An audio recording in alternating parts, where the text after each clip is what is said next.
So it is Sunday, and as you can see, the bump on this side is almost healed. I am actually on my way out of here. I'm probably going to go somewhere and start working on my homework and stuff. But I was really thinking about a couple of different things. The first being that the high-tech criminal organization that has been violating my human rights and the human rights of others, believe it or not, has found a way to be able to victimize a person, not only internally, but externally. They can psychologically torture and terrorize an individual using the very sophisticated and advanced technology that they have. But in addition to that, they can physically torture someone by using the energy-based weapon that they use in order to torture and reinforce their psychological torture. Psychological torture would be, depriving an individual of sleep.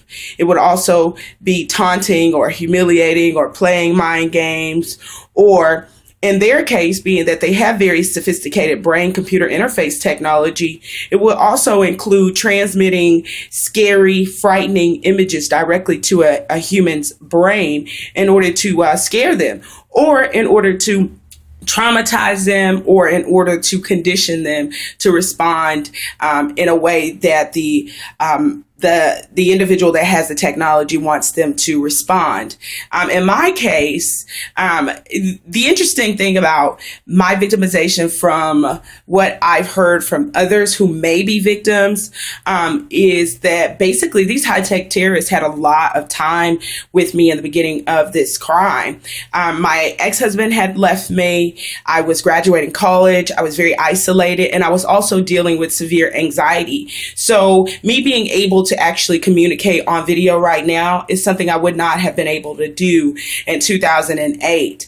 I was very, very, I was just very isolated, and I dealt with an extreme case of anxiety, which I had acquired in 2004. Their ability to be able to basically condition me without being in my environment is really, really an amazing thing that requires someone who is skilled to actually look into it, because this is where crime is going to be in the next couple of years. High-tech criminals aren't just hacking computer systems. What they're actually doing is engineering weapons. These weapons have a number of abilities. To have someone to be able to attack you, or even to assault you, or even to torture and violate your privacy and your rights without being in your immediate environment is a serious thing. To be sexually assaulted mobily, to be tormented, to have somebody affect your dreams, to have somebody be able to actually reinforce all the psychological stuff that they do with actual physical violence without them being in the environment, but having a weapon that can intrude upon your space, and a weapon that can actually harm you, i.e. all of the burning that you've seen on my body. This is a good example of what they can do. Even the bump right there was done by them, as well as the other markings all over my body.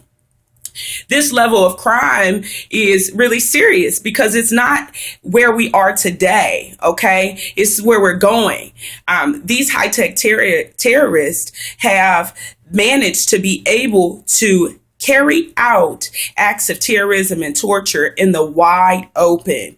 I can't say how many times I've made an attempt to go to the Houston Police or even the Federal Bureau of Investigation and try to, tell them, look, there's a high-tech terrorist group in this city. They're torturing me. They're terrorizing me. I can't tell you who they are. I can't tell you what they look like. But this is a serious problem, because not only are they violating my rights, they have some serious weapons that could pose danger to not only people like myself and other members of our society that are part of the vulnerable populations sectors, but also the government. Imagine if these high-tech terrorists made a decision to put a hit out on the president. All they would literally have to do is the same thing that they do to me, which is basically take that energy weapon that operates on the invisible end of the light spectrum and block his airway. Or what if they wanted to harm the vice president? Simple. Another thing that they would be able to do is actually be able to put his driver to sleep while he was driving, and the driver would never be aware of it because they are operating energy-based weapons that cannot be seen with the naked eye. There's so many levels of this crime that poses a threat to all of our important infrastructures in this United States of America. And at the end of the day, if we choose not to address it now while it's in its infancy stage, it's only going to continue to grow and increase. And these high-tech terrorists are only going to improve at what they do best, which is violations of privacy, crimes against humanity, terrorism, encouraging and eliciting criminal corruption, and this new form of sex trade. Another important thing as well, these high-tech terrorists have the ability to be able to violate privacy. So if you've ever wondered how a hacker, especially a skilled hacker, is able to, get those passwords to your company or your business, or to be able to know exactly, when you log on and when you enter sensitive data in your computer, or that special formula that you are only supposed to know if you work in chemistry or science or some other field, just understand that the technology that they have allows them to listen into any environment, yours included. Any type of building they can actually listen in on, any type of secure building they can listen in on as well. These high-tech terrorists are very, very skilled and very proficient at what they do.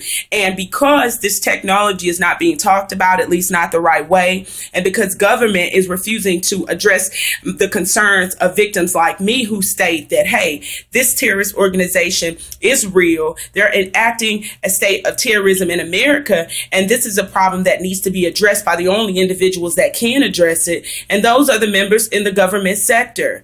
I really want to just stress the importance, guys, of really talking about this crime and getting it out there, because right now these high-tech terrorists think it's okay to sexually assault women like myself and others.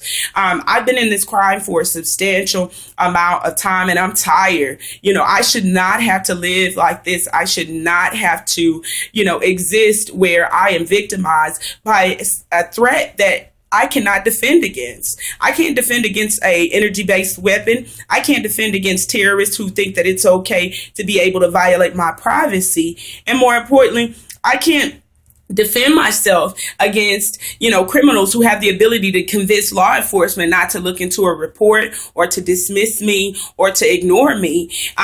Basically minimizing the seriousness of what's going on here in Houston, Texas. I thank you so much for your time, and I ask that you have a blessed day. And please, take one of the letters that are listed on my site and mail them. Mail them to your local policymakers.